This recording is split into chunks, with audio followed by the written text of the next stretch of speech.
Oh, okay. All right. Well, I'll tell you what, I'm just going to go ahead and start. And when he comes on, he can just tag along with us. Cool. Okay. All right. So good evening, everyone. This is Matthew from the host of Day and Night Podcast. We have a special guest with us today, and I'm personally excited to talk with Sheridan. He's a former military vet, Army from the Canadian Army. I myself is a former veteran, or actually a veteran of the United States Army. So, we share that commonality as far as, serving in the military. So if you're okay with that, I'll call you brother. I'll call everyone that served, as brothers because we experienced some things that no one else has ever experienced. So I feel as though we have, like I said, that bond, just the average person don't have on a daily basis. 100%, man. 100%. Okay, so I'm just going to read your bio. Just for those that's watching, when I read this bio, I was excited, and I started to read a little bit of the book and the introduction. I can't wait to dive into it. One of the things that I love about it is you're 100% transparent. So I know you're coming from a true place and it's heartfelt.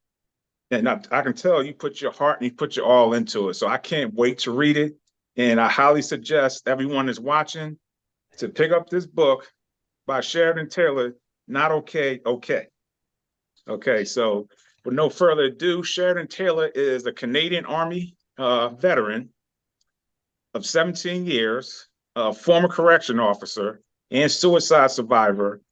He writes about mental health, addiction, the stigma of mental illness, and how to reduce the harm these things do to us as individuals and a society. He lives in beautiful southern Alberta in the foothills of the Rockies with his gorgeous wife. Their two beautiful sons, two fabulous border collies, and one horrid, what is it, Las Abaso? Yeah. Okay. Horrible little white dog. Just a horrible little thing. And Sheridan is quite happy to be done writing this book so he can start reading books written by other authors. So, again, with no further ado, we have Sheridan. So, what you're talking about is something that's really, really important to me that's going on in society, regardless where we at. And it's a time where I think a lot of people are stressed out. They're dealing with things that don't know how to deal with. They have, like I said, stress, anxiety. Some may have PTSD, undiagnosed, and they just have something and don't know what it is. So this is why I wanted you to come on and talk about your book for one, and talk about the experiences that you went through, um, to share with others to let them know that, hey, you can make it. It can be done. This is where I came from, and this is where you can be just as well. So I'm going to turn the floor to you. Introduce yourself, and by all means, be just as transparent as you were in the book. Man, I don't know how to be anything else. I spent, that's the problem. I spent so much of my time, my life trying to be what I thought I was supposed to be. You Right. know what I mean? Right? Like, and like, it starts when we're kids, man. And it started when my folks were kids. Started with them, right? It's been going on for generations. We do this thing, we're doing this thing in this culture where we we don't know what emotions are, right? We don't realize that an emotion is a physiological response inside our body to external stimulus, right? How do Right. you know you're sad? Like, how do you know when you're sad? Your body tells you, right? Right. Your body tells you. Your shoulders drop, right? Your eyes drop. Your mouth drops. Everything droops, right? Maybe you cry Right. a little bit. How do you know when you're angry, right? Fists, right? Shoulders Mhm. bunch up, right? Grit your teeth, right? Physical responses that tell my hey, you're feeling this thing, Mhm. right? Well, when I was a little kid, I would have these responses to things. Something sad would happen, and I'd get sad, and maybe I'd cry. Well, little boys in our society are not allowed to cry, Right. right? Weakness. Little boys aren't allowed to be lonely, not allowed to be scared, right? These are Mhm. things we learn, right? And little girls are allowed to be all kinds of things, but They can't be fierce. They can't be angry. They got to be gentle and kind and sweet, right? Right. So as a kid, you learn that if I express this thing that I'm feeling, it makes the adults angry at me. So there's something wrong with me. Right. This is what you learn, like subconsciously, subliminally. I'm not sure which one it is, right? But we learn this. So we start trying to put on this act to Mm. behave in a way that makes people who feed us happy. Right. Maybe if we do it well enough, they'll hug us.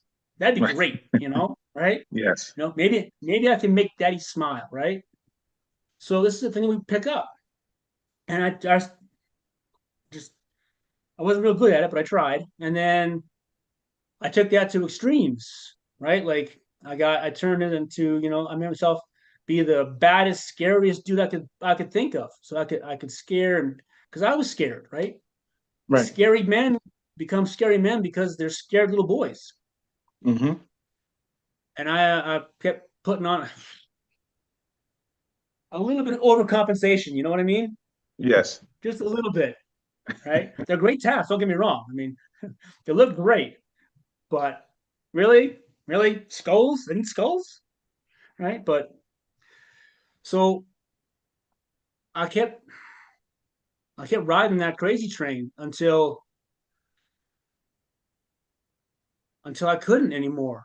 And I didn't know what was going on anymore. I'd keep pushing emotions down and push emotion down, be that rugged individual, John Wayne, right? I'm gonna be Mm-hmm. John Wayne, Clint Eastwood, right? Right. Right? Like you can only push shit down for so long before it explodes, man. Like Right. it's like a spring inside us, right? The more you compress that spring, the more tightly you coil it down. Eventually, the Mm-hmm. pressure comes too much, it slides loose, shit goes everywhere. Right. Right? It's got to have a release, and I wouldn't let it release. Mm. And after about 16 years and change, I got medically released from the army. Too many injuries to the spine, and then I joined corrections. Don't let anybody you love ever be a prison guard. Right. Nothing good happens behind those walls on either side of the bars. It's just awful everywhere. Um, and then and my first wife, we were together for 20 years. My first wife died. Um, her I didn't know she'd been diagnosed. Mhm. She kept that a secret, right? Right. Stigma. She didn't tell me she had depression. Mm. She starved to death. She just she just stopped eating, man. She starved herself of food because she was being starved of love. Mm-hmm. Because I'd shut everything. You can't shut off one emotion. Right. You can't. Right? So when I tried to shut off fear, I shut off everything. And I don't know, like for 20 years, we're like these two, like take a couple of teacups, Mm. right? You smack them together and they break. But then you hold them and you rub them a little bit, and then the pieces all fit, and you glue them together, and you got this beautiful cup, right? Right. Well, I don't know what did it exactly, but um, in about 2013, um, we got a chip in our cup, Mm-hmm. and those pieces weren't fitting anymore. They were rubbing, and they were just rubbing and rubbing until eventually they didn't fit, and then it broke, Okay. and she died because I wasn't I wasn't able to let her know what I really felt about her, how much I cared about her and needed her. Right? I never told her enough. I never made it. I never got the message through, and I was walling up, and the more I walled up, the further away she pulled herself, or maybe the more she pulled away, the more I walled up. I don't know. Right. I don't know. But but my wife died because she was starved to love, Mm. and so she starved herself of food, and I went completely off the rails. That last little thing I had, right? Like I had my identity was A, Mhm. soldier, B, Ditch's husband. And when I Right. lost both those things, I didn't have nothing. I didn't know who I was. I only knew how to pretend to be something. I didn't know how to be. Right. I didn't know who I was. I wasn't secure in here, right? Mhm. And so I just went crazy, man. Like just reacting, just flailing around, just bouncing off of panic attacks and flashbacks and Right. anxiety and depression and just pinging off walls that I'd put up.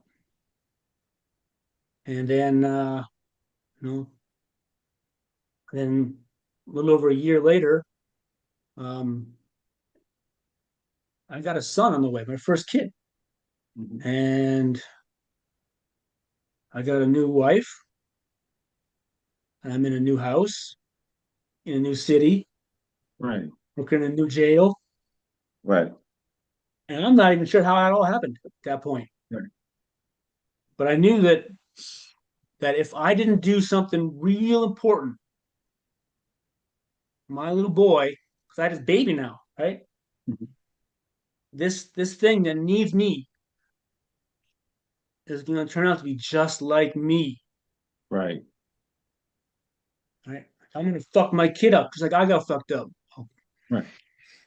So at that point, the option was pretty clear. Like, there was only one real option available to me. I had to kill myself. Mm. I had to check out to save my kid from me. Mhm. The only possible solution, right? That's that's how it gets. Like I don't know how many listeners have been suicidal or are there now, but if you haven't experienced it as a like an and like in a first person experience, it's almost impossible to explain. But Right. it makes sense at the time. Mhm. You're crazy as shit, but it makes sense, right? Like talking to some survivors, it just the pain had to end. Most people Mhm. just the pain that they're in. There's no other option, right? This is the only possible solution. I'm telling you right now, if you're there, if you're in that spot, whoever you are, you're wrong. I'm telling you right now, you're wrong. It's there are more options. Right. Some of them hurt. Some of them really suck, but there are a lot more options. So I went with And option B. Right. I didn't go through with the actual. Well, I kind of sabotaged it basically. Right. I'm not going to go into details. I don't want to give any ideas, but right. um, as badly as most of me wanted to die, there was a part of me that didn't, and Mhm. that part didn't let it go through. Right. And it kept saying this shit like, um, so at the time, my brain is just screaming, right? It's screaming, and uh, I can't tell who's saying what. I'm not hearing like imaginary voices like schizophrenic or whatever, but I couldn't tell what was my trauma yelling, Right. right? What was my subconscious yelling? Because I my trauma had been yelling at me for so long and so often and so loudly that I couldn't tell that it wasn't just me. Mhm. Right? There's this thing where if you are told a lie often enough, you cannot distinguish it from the truth anymore. Right? Mm. This is what our media does, right? This is you may not believe it to be the truth, but at the same time, you can't tell anymore that it's not the truth. Well, that's what it was like in my head. And I couldn't tell what the truth was. Mhm. Um, but there was this one little voice way in the back of my head, one calm voice. And I swear to you, man, I swear, it sounded exactly like Steve Urkel from that sitcom from the 80s. Oh, really? Yeah, yeah, yeah, right? I swear. It's this high pitched, nerdy voice going, statistics show that children who grow up in a home where the father committed suicide will also commit suicide in their teens.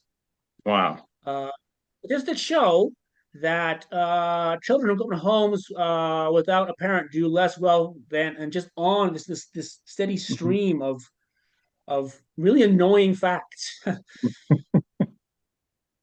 But that's how you got to fight crazy. You got to fight your Right. own crazy. You got to fight it with facts, and you got to fight it with compassion. That's hard for me. I can be compassionate for anybody else. I can be kind to anybody else because Mhm. I can see every other person on this planet as a child of God, Right. but not in that mirror. I don't see that Right. there. I'm working on it, man. I'm working on it. Right. That's good. But so that's when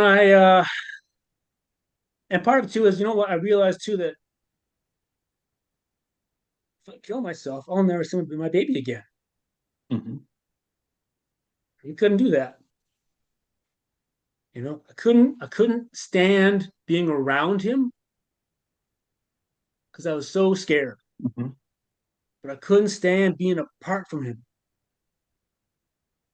So the idea of not being there was so painful. I can't even explain it. Wow. So yeah, and part of it too is just I'm a goddamn paratrooper. I do hard stuff. So let's go. Let's go. Right? All right. Molan Bay, motherfucker. Let's go. It's go time. So I reached out and I called this therapist whom I had met a couple weeks before and had been extremely rude to. And I said, I need some help. And she says, come see me tomorrow. Because I realized that my very best thinking had got me to a point where I was going to kill myself and not see my kid anymore. So I needed help. I went in with the wrong idea. I went in with the idea Right. that the therapist is going to fix me, Hmm. right? I'll go see this person, and like a doctor will give me some pills, and they fix the Right. cold, or right, they sew, like my skull and the scar in my head, right? The medic Right. sewed my skull back together, right? Like he's gonna fix me. Hmm. That's not how therapy works. Sorry, nobody can fix your brain but you. Right. You got to fix your own mind. The problem there is, I don't know who the fuck's telling the truth. I'm with you on that one. That's where my therapist came. Mhm. This impartial, unbiased third party, right? This referee that could Mhm. point out that you're seeing this much, right? You're seeing this much, but Mhm. really the situation is this big, Right. right? And that's what like depression and anxiety. Depression is being like we think about. We're always trapped in the wrong 2 days, brother man. We think about yesterday and we fear tomorrow, right? Yesterday was awful. Everything sucked. And tomorrow's gonna be just like that. Well, Mm-hmm. we're skipping a day, the most Right. important day, the only important Right day, now. Hmm. right? Today, right? Is tomorrow gonna suck? Well, it sure is if I don't fix it today.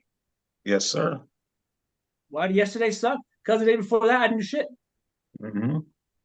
So I had to learn that just because trauma says tomorrow's gonna suck Hmm. doesn't mean tomorrow's gonna suck. Right. I can make this choice. I can get knowledge. I can learn how my body works, why I felt the things I felt, why I learned the wrong shit, how to learn the right stuff. Right. I can I can actually just see Mm-hmm. all of the things, right? Like, and that is what the cure to or the solution is depression and anxiety. It's cognitive flexibility. It's being able to see the totality of circumstances. Yeah, Hmm. okay, like the yin yang symbol, you know, how there's that little white Right. dot in the black. Right.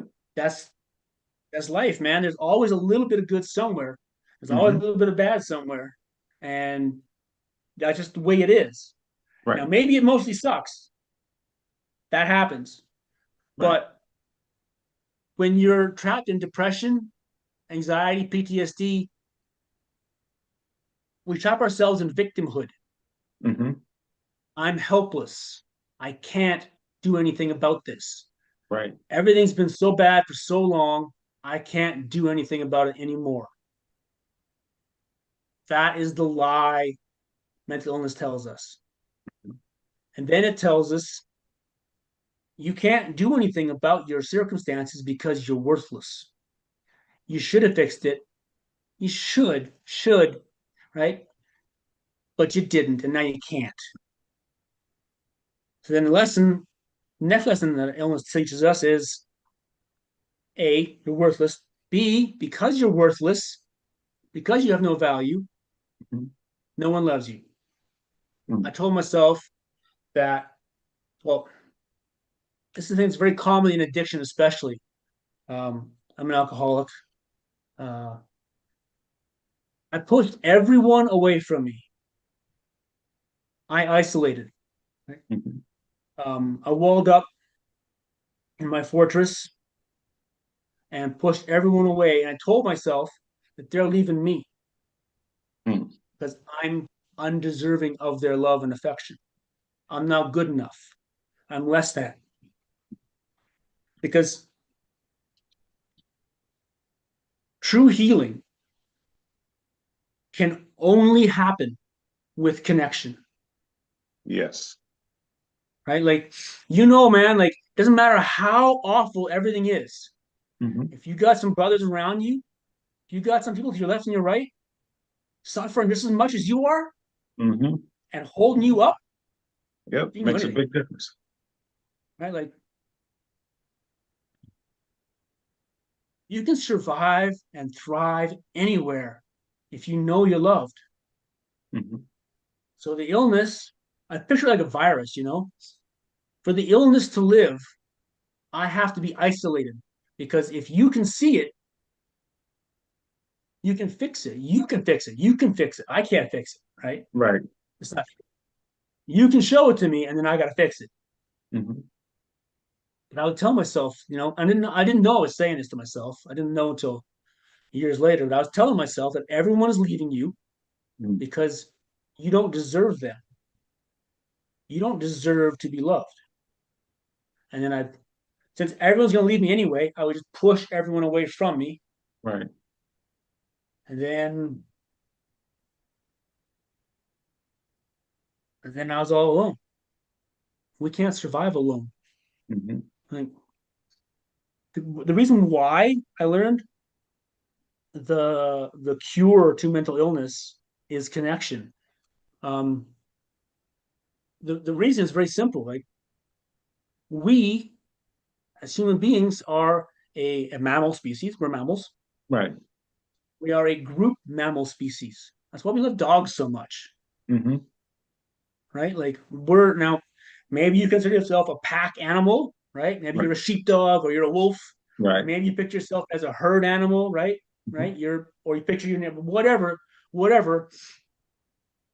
We are literally wired to connect, right? Like Hmm. when you're holding somebody's hand, right? You're just sitting there, just watching a TV show, and you reach out and you take someone's hand for Hmm. like 8 to 10 seconds. It just feels good. It just feels nice. Your body Yes. feels good. But what's happening is your brain is telling your body to release feel good hormones, Hmm. serotonin, oxytocin, dopamine, right? Because we're supposed to be touching one another. We're supposed to be in contact. We need one another to survive on every level. So the illness would make me isolate. And it's still Hmm. trying, man. It still tries. Like I have to sometimes I have to force myself to reach out. Now I'm very, very fortunate in that I got, you know, especially since I put the book out and I put like these social media stuff, I got brothers and sisters that reach out to me pretty regular, you know, just Hmm. check in. Right. or they reach out to me for help themselves because they're struggling that day. Is because we Hmm. all struggle some days, Yes. right? That's the thing too. That's the big lie society tells us. You shouldn't struggle. But Mm. everyone, please just fuck off with the shoulds and shouldn'ts.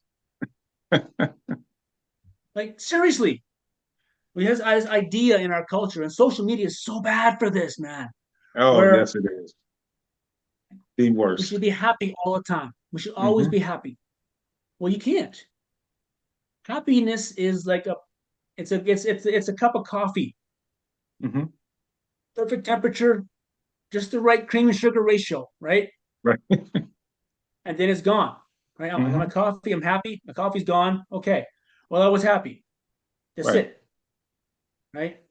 This idea, we teach this concept, this flawed idea in society that we should be happy all the time. We shouldn't have struggles. Hmm.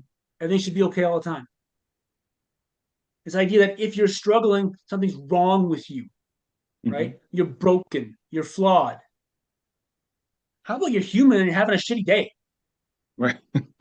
right? How about you're a human being and something really fucking bad happened and you feel shitty about it? And you know what? Hmm. Everyone needs to shut the hell up and just give you a hug. Yeah, Try that. So far, it's worked out pretty good. We haven't done it.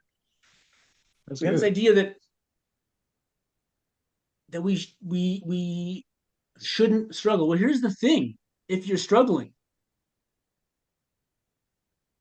it means you're winning, Hmm. right? My demons couldn't beat me, right? Neither can yours, whoever you are. Hmm. All they can do is keep coming at you and hope that someday you'll quit. Why are you struggling? Because you won't quit. Be proud. Why are you struggling? Because you're a survivor. Why are you struggling? Because you're a fighter. That's why you're struggling. Good for you. Whoever you are, good for you. Be proud you're struggling. It means you didn't quit. And as long as you don't quit, they can't win. Mm. Right? I have a question for you, Sharon, if you don't mind. So when I Yeah. was reading the intro, you mentioned about the diagnoses as far as PTSD. I never heard of treatment resistant complex PTSD. What is that exactly? Well, the phrase treatment resistant I find kind of funny because you're just using the wrong treatment, Okay. right? So treatment resistant. Well, yes, it means that because I've been struggling with so much for so long, my whole life, Hmm. literally since birth, I've been struggling with depression and anxiety. Had no idea. That was just the way it was, right? Um, because I've been I've been so messed up for literally from birth. That's kind of like my default setting. My baseline was crazy. My Okay. baseline is depressed and anxious. My baseline is scared all the time. So the way they put it was that it's treatment resistant is a nice way to say incurable. Can't be fixed. Unfixable.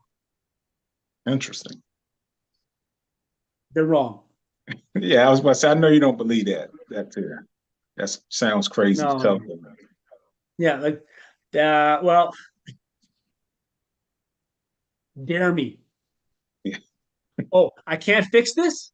right. Okay. Yeah, okay. I can't get better? Oh, watch me. Hmm. Watch me. Doctor said I wouldn't be able to run again. Doctor said I wouldn't never parachute again. Mm. Doc said a lot of shit. Docs are really usually right. Watch me. Why did I get better? Because I wouldn't quit. And complex PTSD is kind of like it's a lot more. It's a lot more complicated than that. But to simplify, Right. break it down pretty easy. There's basically like two types. You want to call it that? Okay. There's the regular PTSD that we're familiar with from the movies, right? Right. Big bad event happens. Hmm. Person can't cope, Hmm. doesn't have the tools, so doesn't know how to react, doesn't know what to do with it, and bam. PTSD, right? Right. And then the other kind is small events building up over time, right? Mm. So the way I was explained to me by a very, very intelligent man named Kevin Lutz is it's like you're walking through the woods, right? You get your backpack on, trucking along a nice trail, look back, look forward into a tree, fall Mm. down, smash, all faces all smashed up. You're laying there, all messed up, right? That's the normal, normal Right. that we know from the movies, right? Hollywood shows us, John Rambo and stuff, right? Hmm. The other kind is you hike into the woods, you skip around the tree, stub your toe, right? So you pick that rock up, you put it in your backpack.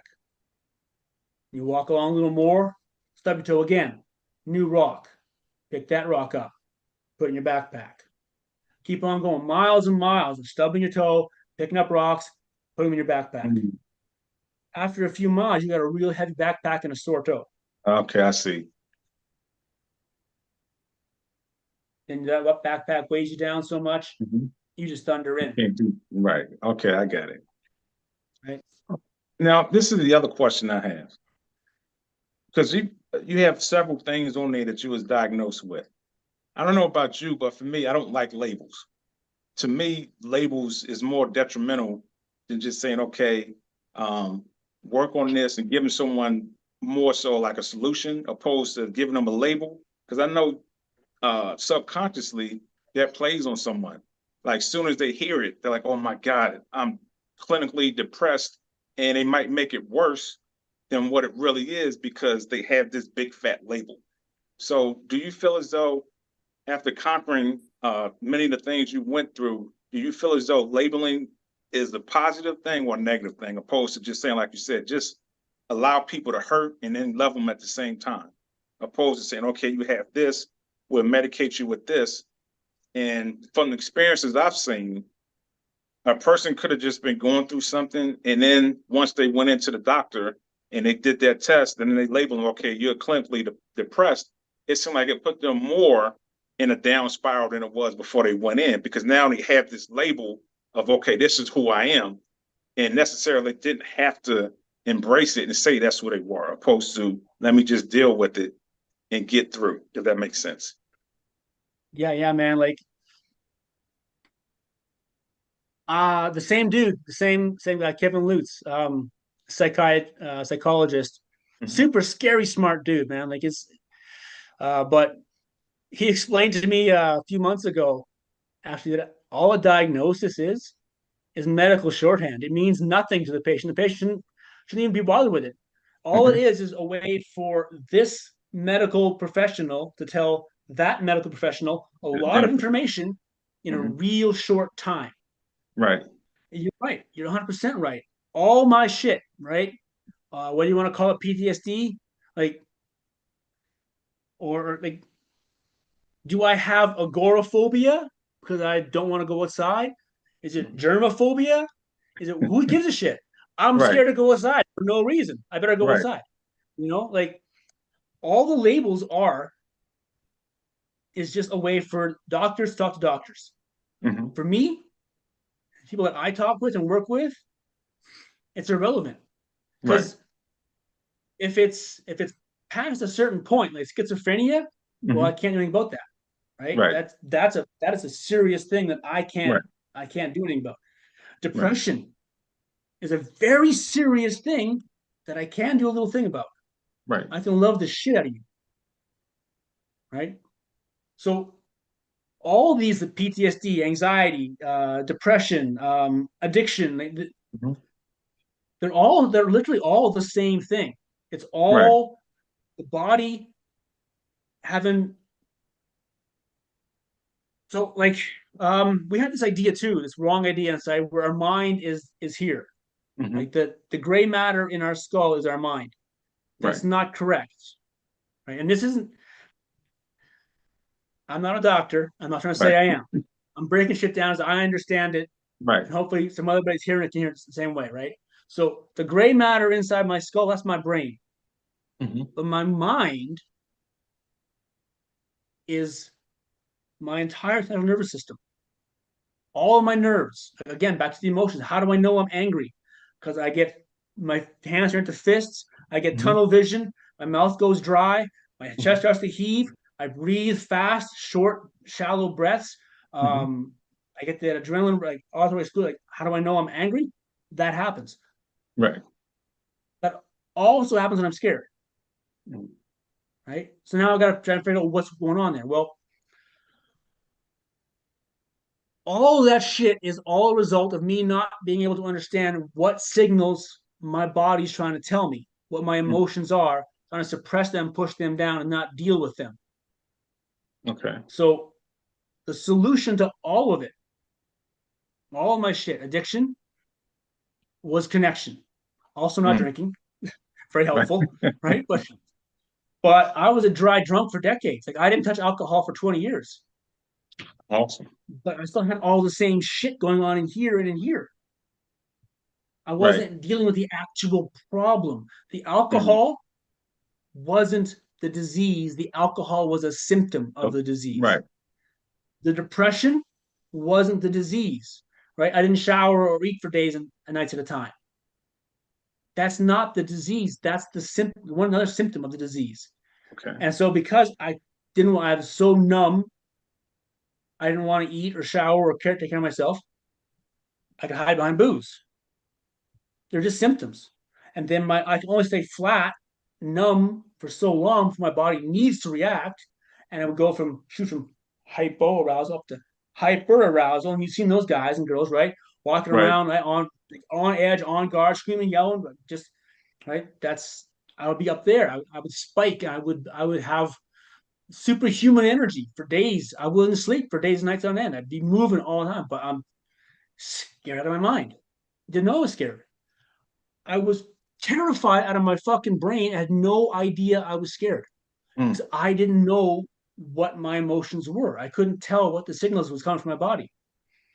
I Right. had to learn all that shit. I had to learn that when my body is doing this, A, it's supposed to, Right. and B, there's a thing you can do about that. I had to learn that like emotions, they spike, all of them, right? Whether it's happiness or loneliness, what it spikes and then it begins to fade and it goes out of your system. But if I stop it and push it back down, it can't leave my body. And then I'm functioning at, like my window of tolerance is like this big, right? I'm barely coping. I'm just hanging on.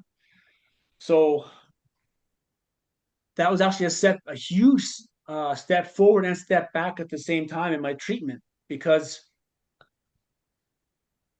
in order to get through a lot of the anxiety and I had to look at all of the trauma and Mm. ugly shit that I've been hiding from, but not hiding from, right? Like that's the thing about trauma is I can't look away from it, but I try not to see it.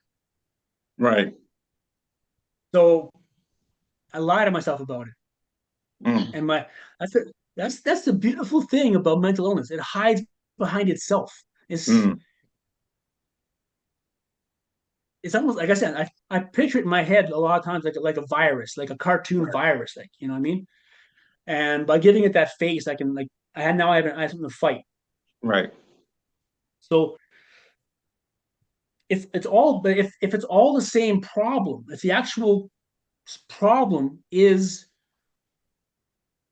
that I'm feeling like I'm worthless because I haven't been able to cope with my emotions and I'm isolating from everybody, then the cure to all of it is the opposite of that, Mm. connecting, reaching out, becoming part of the human race again, learning to see the positive um, emotions and responses and reactions from people that I respected and admired. Mm. And then taking that another step further and finding the parts to cowboy up and lay out all the stuff that I'm ashamed of and hiding. Mm. Just put it out there and say, hey, I'm hurting because of this. Right. And trust that when I reach out to you as a brother and say, I'm all kinds of messed up, Right. because this is going on with me. Trust that you're going to go, okay, cool. That sucks. What do you want to do about it? When I learned that I could do that,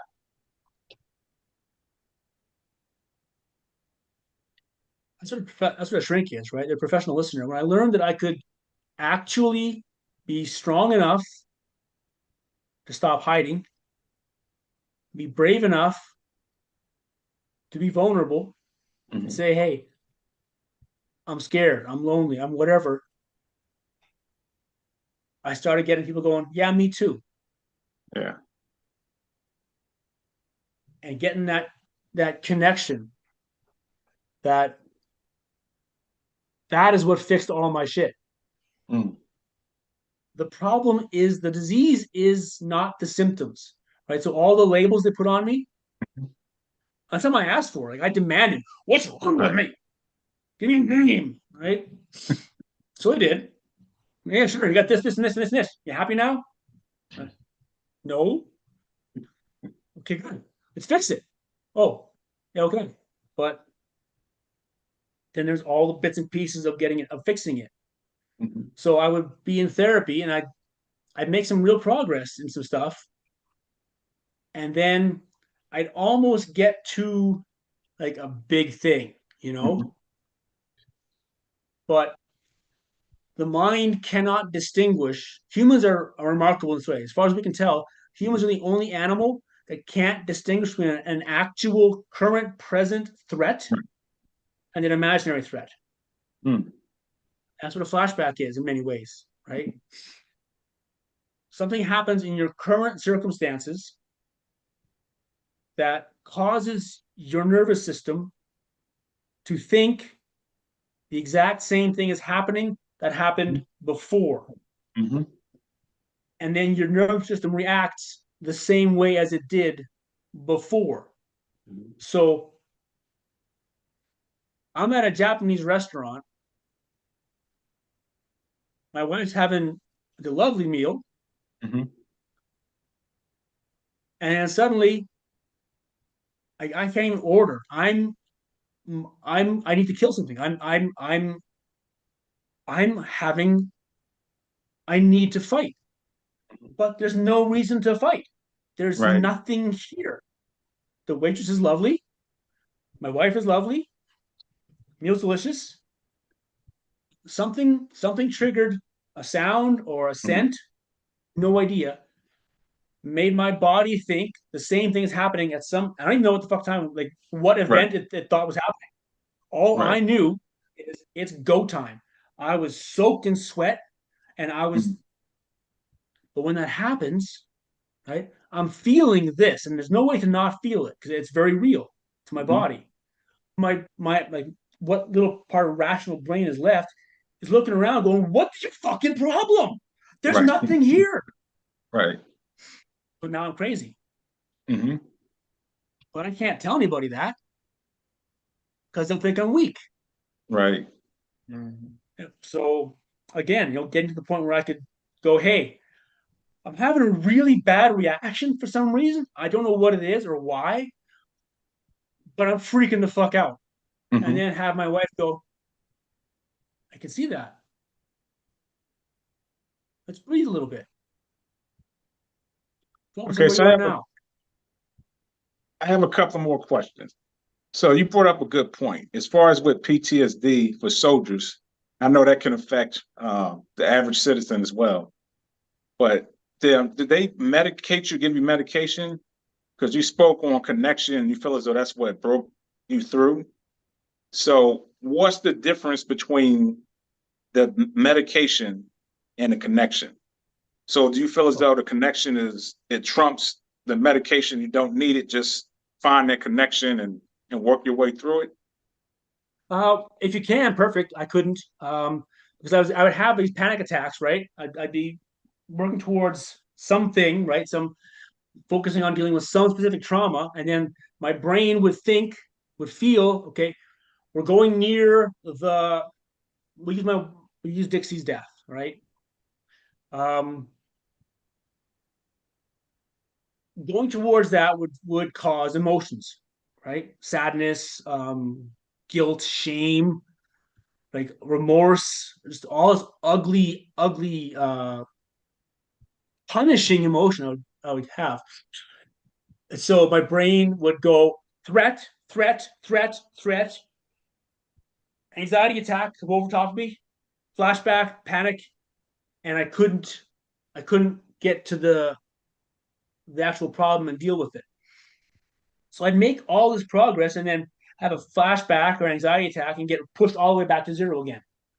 And I start all over again, slogging forward, man, humping that rock, moving forward, get to the same point. Wham! Anxiety attack, flashback, panic attack, back to zero. Well, and then so we started. I realized that I'm making my family worse.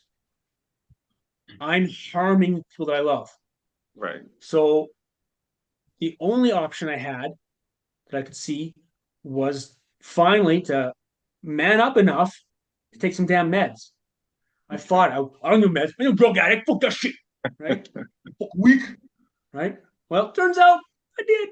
And I Right. wasn't weak. I was being weak by not being brave enough Hmm. to take meds, right? If you're in pain and you can't do the rehab to heal the body because the pain won't let you, you Right. take some pain meds that let you do the rehab so your body can heal itself. That's what my that's what the meds were for me, the psych meds.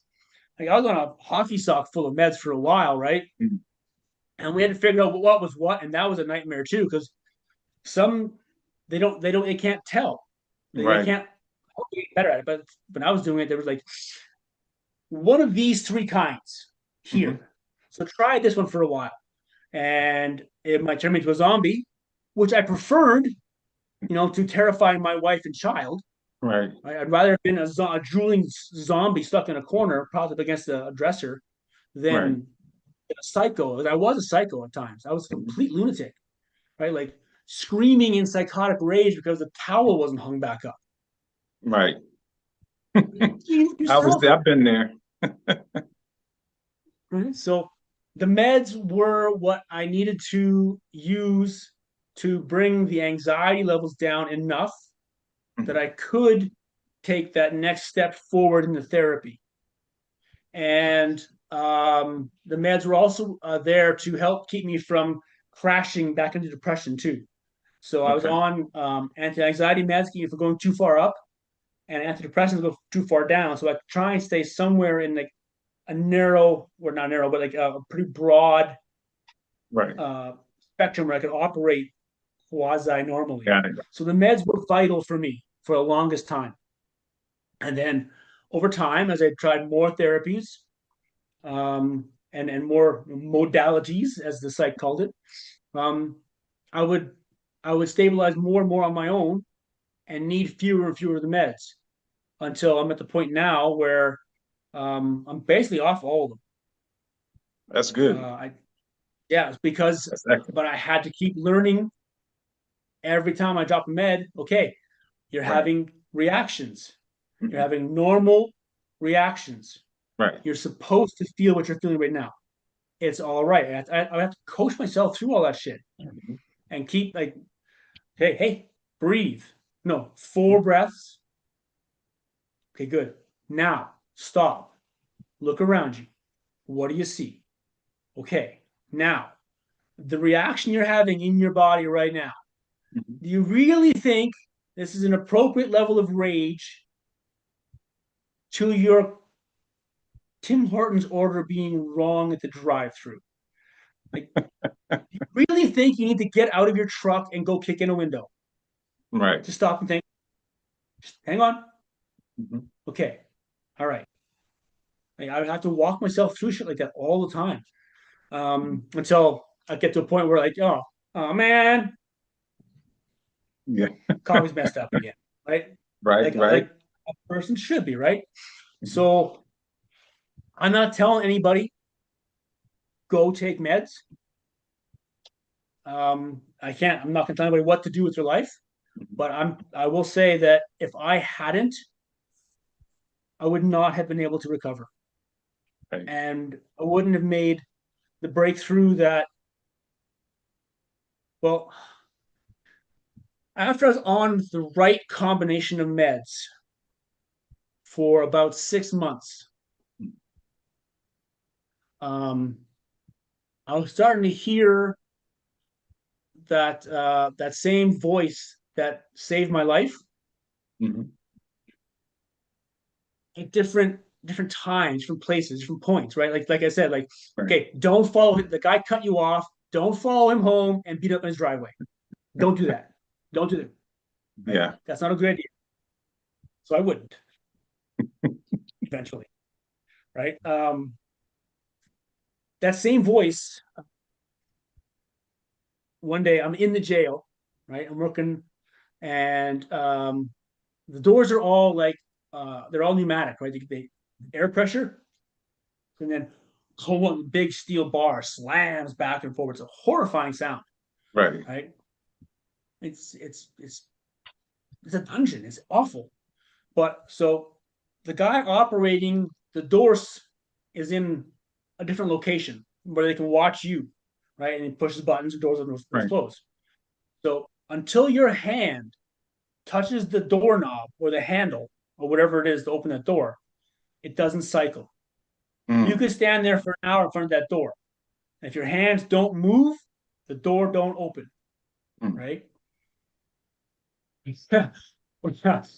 So it's shift change, and I'm just coming on, right? So I'm supposed to go on in the unit, count how many inmates I had in my responsibility, and then go swab over with the guy on who's coming off. So I'm going to grab the handle, door goes shunk, and I don't move because at the same moment I grab that handle, that voice is going, "Hey, Taylor, so you want to kill yourself, huh?" Yeah. What? Why? Well, because I'm the shittiest father in the world. Yeah, yeah, you've been saying that for a while. Let's take a look at that, okay?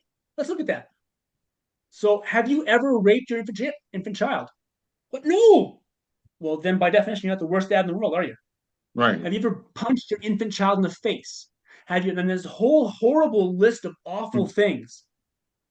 Like, do any of these things? And I knew, and I didn't, but I knew why it was asking those questions because there were men Right. in that unit that had done those It things. did it. Right. I knew who they were. Those I just rattling off all these lists of horrible crimes that have been done. And you do any of those things? No. Okay. So by definition, then you're clearly You're not a good dad. the worst dad ever. Right. Right. Even top 100. Okay. Hmm. Now, isn't it true that you make sure your kid has food every day? Hmm. Your kid has clothes. Kid has a roof over his head. You go to a job you hate to make sure that Hmm. happens, right? Yes. That's a good thing, isn't it? Yes, it Right. is. Okay. Cool. All right. Hey, asshole. Isn't it? My Turns out my ego is very sarcastic. Um, hey, asshole. Uh, didn't you read 7 parenting books back to back when you found out your girlfriend was pregnant? Mm. Yeah. Why? Because I wanted to be a good dad. Oh, you wanted to be a good dad, did you? Oh, well, here's the news flash. If you were a shitty dad, you wouldn't care you were a shitty dad. Hmm. That's what would make you shitty, stupid. Right. So because you want to be a good dad, by definition, then you are a good dad. Are you screwing up? Yeah, sure. You know why? Because you're human, stupid. So Hmm. hey, you're a good dad because you want to be a good dad. And this whole thing's happening in my head, and the door's going shoom, Mm. shoom. I don't I honestly have no idea how long I was standing there with my brain just screaming at me, Right. like screaming facts at me. It was long that my replacement was very mad at me. Guys, replacement was very, very angry at me. And he That. had every right to be. And then, um, because the meds got me to the point where I could actually hear all the therapy I was doing, standing there in this whatever thing was happening to me, my my brain went one step further and really kicked me in the head. It said, "So you spent your entire life trying to serve your country and your community because you want to make the world better for everyone else, right? Yeah. And you like to fight. That's it. Yes. Right. Okay. But because you try really hard to be a good man, you're a good man. Mm-hmm. If you're a good man, you're worthy and deserving of love, like Exactly. every other person on earth, Mm-hmm. right?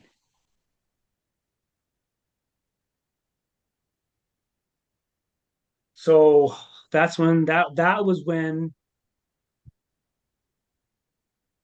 that was the big breakthrough moment.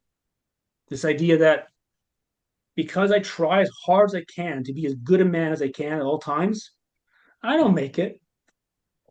Yeah. I We all don't, fall short. right? Yes. Right? As far as I know, it was only like two perfect men. There was Jesus of Nazareth and there was the Buddha, and the rest of us were just trying to get there. You know, Hmm. but that was the point there where I realized that, yeah, I am a good man because I try to be, and everything that I was hearing, I said otherwise, was trauma lying to me. But yeah, I would never got there without the help of the meds.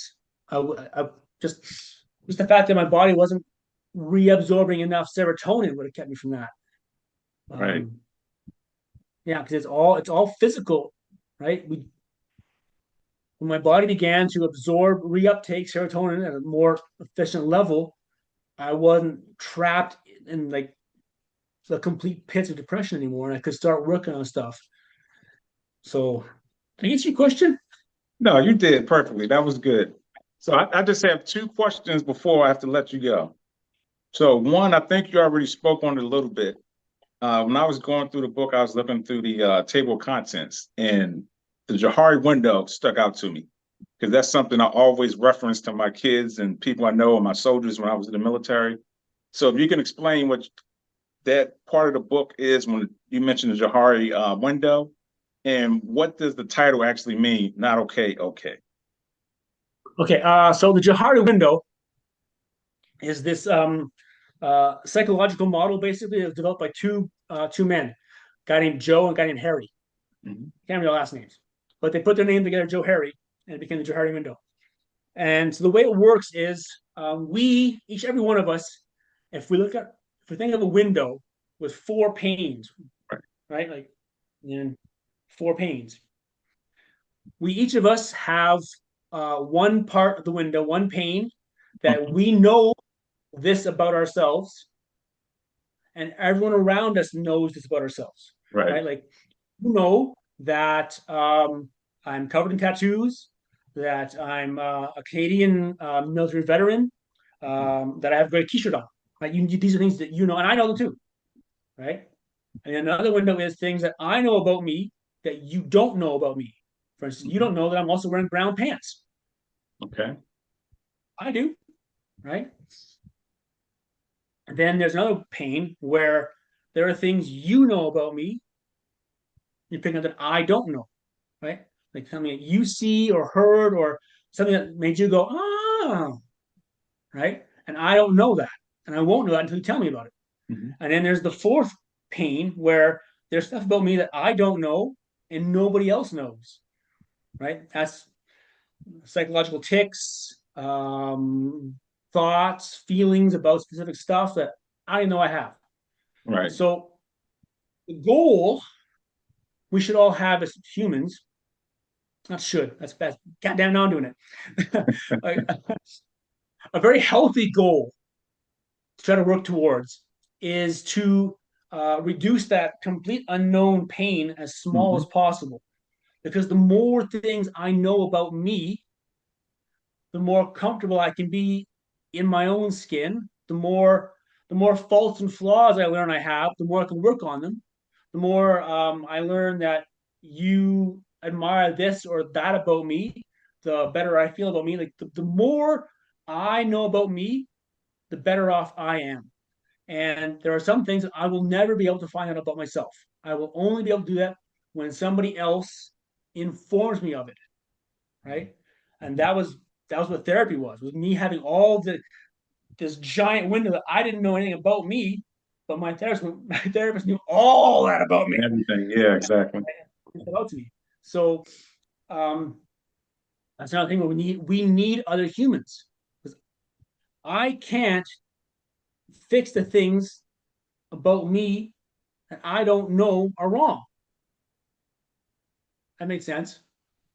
Yeah. Um, right? Like if I don't know this thing is wrong in my thought processes or in my feelings about this subject, if I don't know that's wrong, then I can't work on it and fix it and make things better for myself and everyone around me. So I need to work as hard as I can to be as open a window as possible to everyone I meet,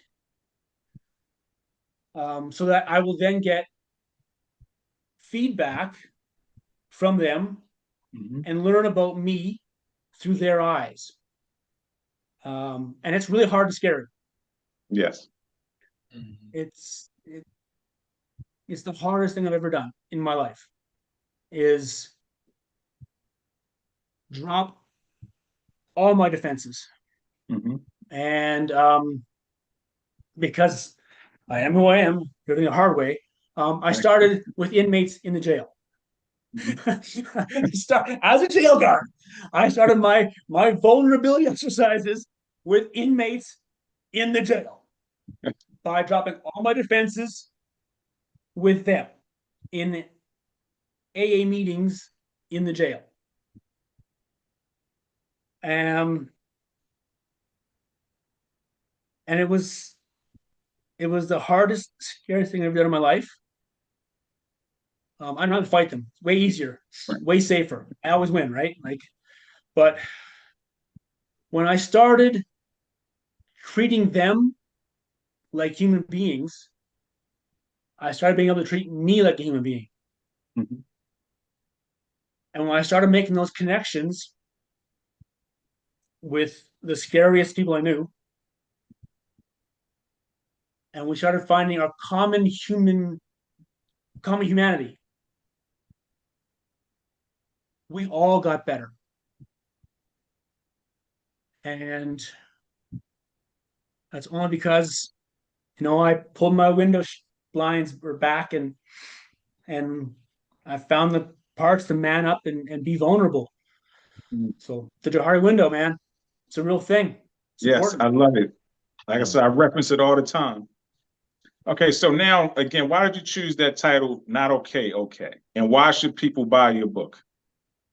Um, I actually didn't choose that title at first. That was my publisher set me up with an expert on Books House.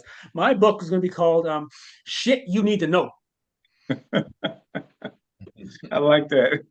My sister just wrote a poem book called Shit. Nice. Yeah, Yeah, no, sugar, but honey, and iced tea. That's what it stands for. nice, Yeah. nice.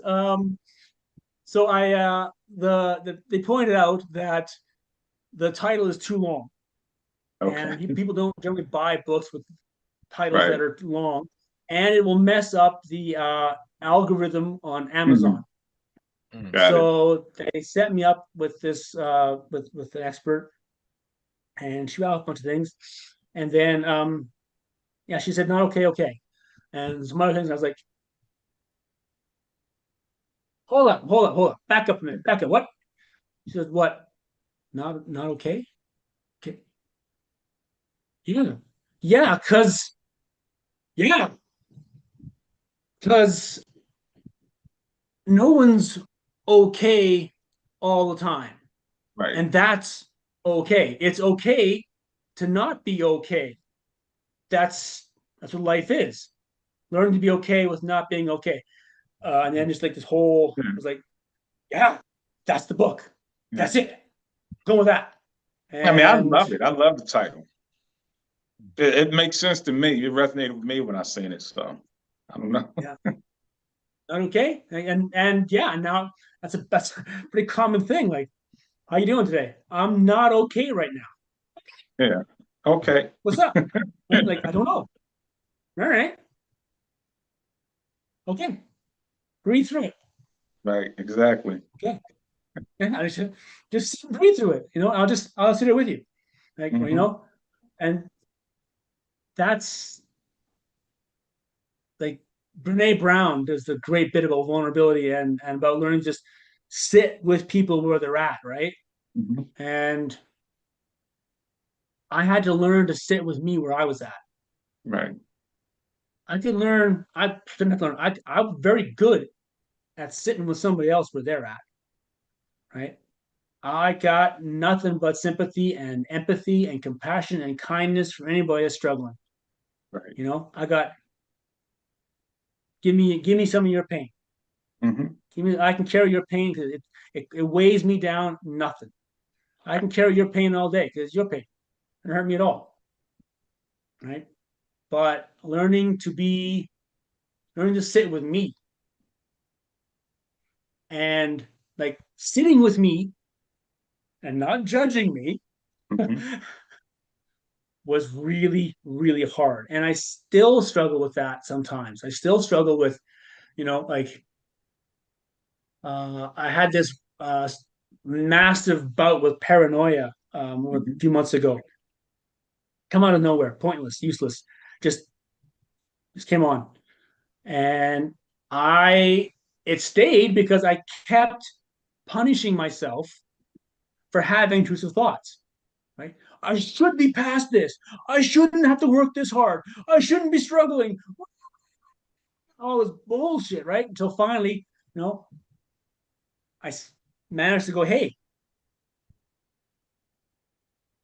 you're judging yourself. Hmm. Um, Not helpful and it's dumb. So how about you sit and breathe and I'll sit there with you.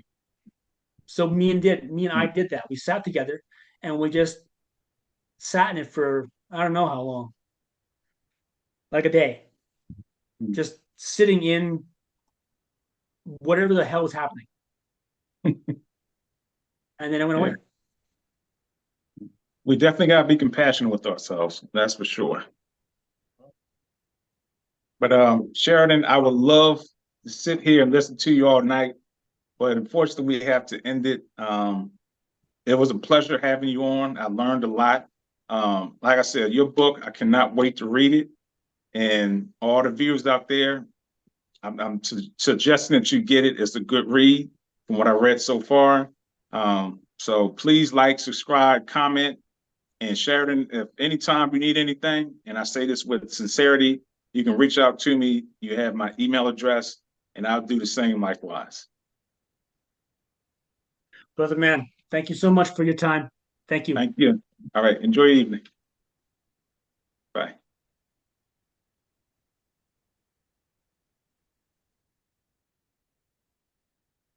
Dude, okay. Mark was there, but he didn't say anything. Oh, well, I didn't know if I was even on because Oh when my I God. came Yes, it on, was on. no, Dude. well, I came on, but you was already talking. So I was like, well, I don't know if he know I'm on or what. So Yeah, I could see I you didn't was want to on. interrupt because y'all was already in the conversation. Oh So man. I just really didn't know what was going on. I thought you started early and I was looking at my watch. Did I start? I was like, the watch is right.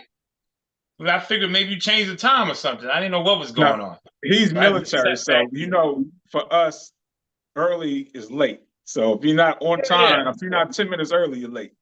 yeah, I know. I was just talking to Ellie about that. That's what's funny, Because he but yeah, came on right at 5:50, at 4:50. yeah, I know. I was like, dang. Yeah, I mean, I got no excuses. I'm not gonna put no excuses out there. All right, well, we Yeah, still live, so if you have yeah, I know. anything for the viewers as far as what you heard from him and what you have to add to it. I mean, it was good listening to him. It made a lot of sense. Like the title, I love the title. I love it because it's one of those clever titles, and I love titles like that because it makes you really think about what he's saying. and then how he went in depth. And I love how he was so transparent, and he Yeah. literally broke it down on the illness and the depression or anxiety. And I love how he went through that, because I think people need to hear that, understand that's what it's like. Now, for me, I never experienced it, so I could only sit here and imagine, what he Yeah. was talking about. But I could definitely agree on everything he said. One thing I would add, for me, I would say when Jay did pass, it was a little depression there. And then when dad, and then when mom, and because it was 2 years apart, that took a part of me out. So I would say I was a little depressed. Now, he said something about a connection. I would say my version of it is, I always say you got to find an outlet. Now, the outlet for me, as everybody know, is working out. Of course, everybody going to have their thing, but I think we do need to have something to connect with, positive, that's going to help us, be able to get through it. And I love when he said you have to be okay with being vulnerable and expressing, that you are hurting. And I think that's a good point. And society is for men, we are signified as weak if we show any sign of emotions or a sensitive side. And I think that's a big problem, because if we allow our sons to have that, I think it will make a difference growing up, because they would be easier to open up and Right. reach out to someone. So I definitely agreed on that when he was speaking on that. So I mean, I loved everything he had to say. It was deep. It was really deep. Yeah. So it was very informative. So, and it's always good to see somebody that actually experienced it and hear Exactly. their side of it, right? Hmm. So it was definitely good. Yeah, I don't know. It kind of touched me a little bit because it took me back when I was in Iraq, Hmm. and there was a soldier, and he killed himself like soon as I left. And I'll never forget this because we was in a locker room, Yeah, and he just looked at me and was like, Sergeant T, you going home to see your family? I was like, yeah. And I was in such a rush to get up out of there. I didn't right. pay him no attention. I mean, I spoke to him, but I Yeah. didn't pick up the signs as far as like he was really down, him just Hmm. talking about the family and stuff like that. And when I came back, there was like, yeah, I'll never forget his name. I think it was Sergeant Case. There's like, hey man, Sergeant Case, he killed himself. He went behind the PX, took the Hmm. gun, and just, took his life because he found out his wife was cheating on him. Right. So basically, what I'm saying is you never really know when Yeah. somebody's going through. Just like what you talked about for men, we try to play tough and try to work through it ourselves. And then Yeah. sometimes it's things that we can't work through Yeah. and we have to be able to reach out. And it's Hmm. not only for that person, the other person too. It's just being able to identify. And sometimes you can't identify because there's no signs. So Right. the thing that stuck out with me is the connection part, Yeah. just having that connection with people, even family, Hmm. and really being connected. Not just, hey, I'll call you one day of the week. Hey, how you Right. doing? You just talk about, general things, but really reaching out and like, hey, how you doing? Is what's going on? Like, Hmm. you good? You know, just talk about things that you're going through. And I've done that before. And you'll be surprised. People will start opening up, especially if they trust you.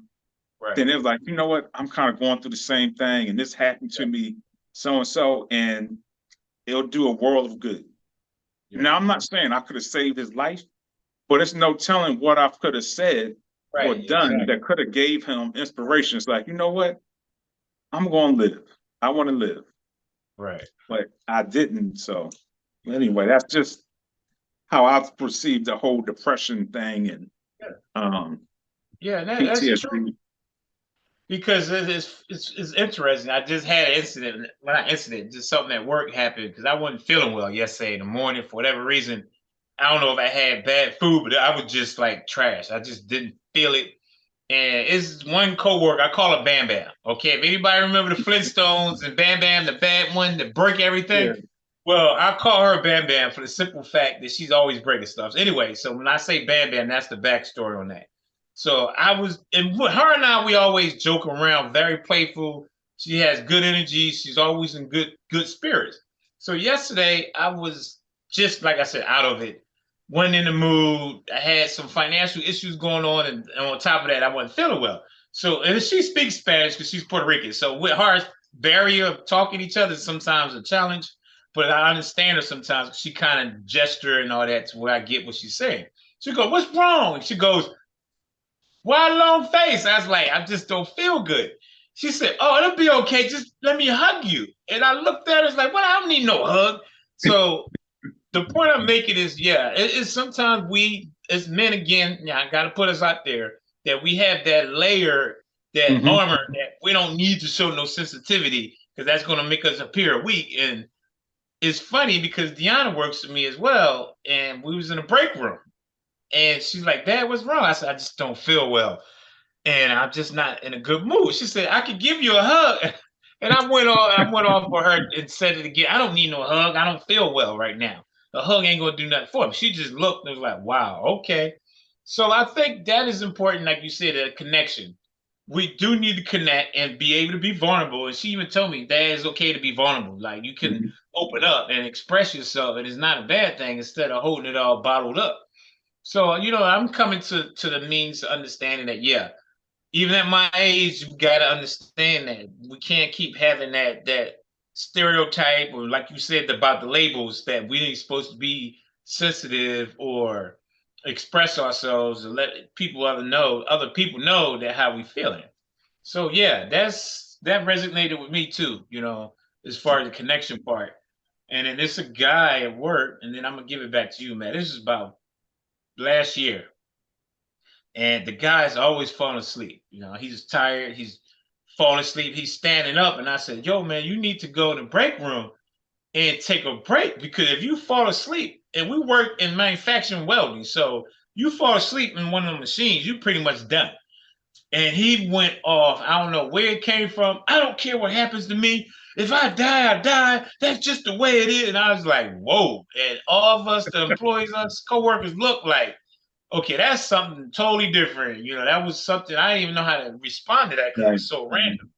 But like you were saying, you just never know what people are dealing with, what they're going through. And clearly, he's not someone to open up, and he's bottling it all up because he just went off about Mm. he don't care as far as life, and if something happened to him, so what? And I was just like, wow. I said, you need to get counseling. I did say that, but not in a disrespectful way. I said you should talk to someone because that's totally different from what I'm talking about. So yeah, it's a lot of people that walk around nowadays, but with that, and either fear to Yeah. express themselves, or they have no one. So, Right. and because like you said, even though you weren't being dismissive with the soldier, you just at that time the time wasn't right. So Right. sometimes some people feel like they have nobody to connect with, and that's definitely important. Yeah. So, and I had that happen with me with my daughter back in the summer. She needed to talk to me, and I was dismissive of her, and she really, and I think she called you and talked to you because I wasn't there, and Yeah. that's when it had to make me wake up and realize, yeah, that's not cool, because she needed somebody to talk to, and she even told me, "I need you as a friend, not as my dad." So it's important, guys. So we do definitely need to connect with someone. Yeah. You definitely exude that masculine, the stereotype masculine energy. 100%. Yeah, I'm coming to a means with that right now with a lot. But a lot of people's been very open, letting me know how I've been coming across. So, like you was saying earlier, Sheridan, about you don't at the window, I love that part too. The analogy on that, I was like, yes, because when he was saying even you don't know, Right. and other people may know, and that Hmm. is true. I had to look at myself in the mirror, hypothetically speaking on that, because that's me right now. A lot of people telling me about myself, and that's something I've been for years pushed back on, like, hey, it ain't me, you don't know what you're talking about. So yeah, that definitely, I love the that analogy of that. Yep. I So used to say that to the kids all the time. They used to yeah, get tired of it. yeah, I bet you they still remember to this day. If you ask them what is your heart window is, yeah. hopefully they remember. But Oh, okay, yeah, they probably do. Yep. Yeah, all that's right. good. So, with that being said, beautiful people, this concludes episode 54, I believe. 54 or 55, one of them. But anyway, I hope y'all enjoyed it. I know with some comments, I couldn't really respond because he was talking. I didn't want to lose his interest. And he was like Right. locked in. So I was scared if I turned away, he might kind of have a flashback. So I just Right. stayed focused on him. Yeah. But Diamond Girl said my best friend who was an E9 just committed suicide on Memorial Day. I've been getting her loss or grieving her loss every day. She was my rock. Keep fighting the fine fight, and thank you for your service. Well, I'm sorry I didn't read that while he was on there. My apologies, but you seen how engaged he was. So I didn't want to, take my attention away from him. But my condolences to your loss, and yeah, that's unfortunate. A lot of people, like me and Mark was just talking about, have issues, and you'll never know. But like I said, with that being said, I hope everyone enjoyed it. Mark was here, but he just didn't say anything. So Yeah, that's what happens when you're late. And like you said, I didn't want to interrupt because I noticed that off the bat yeah, how engaged he was. So I was going to sit back and just let him have the floor because he had a lot to say. And I just felt like, if it would have got to the point where it was a question, then I would have asked. But I was more or less wanting to listen in on this one right. because this was something that I wanted to know about from a professional. So that's why I didn't, just interrupt like that. So, but I won't be late next week. All right. So with that being said, beautiful people, your thoughts becomes your belief, and your belief, you create your reality. And like, subscribe, and share. And Ellie, I'm expecting you to respond. And STS, guys. I'm not even going to say it because by now we should know what that means. So STS. All right. Peace. We out.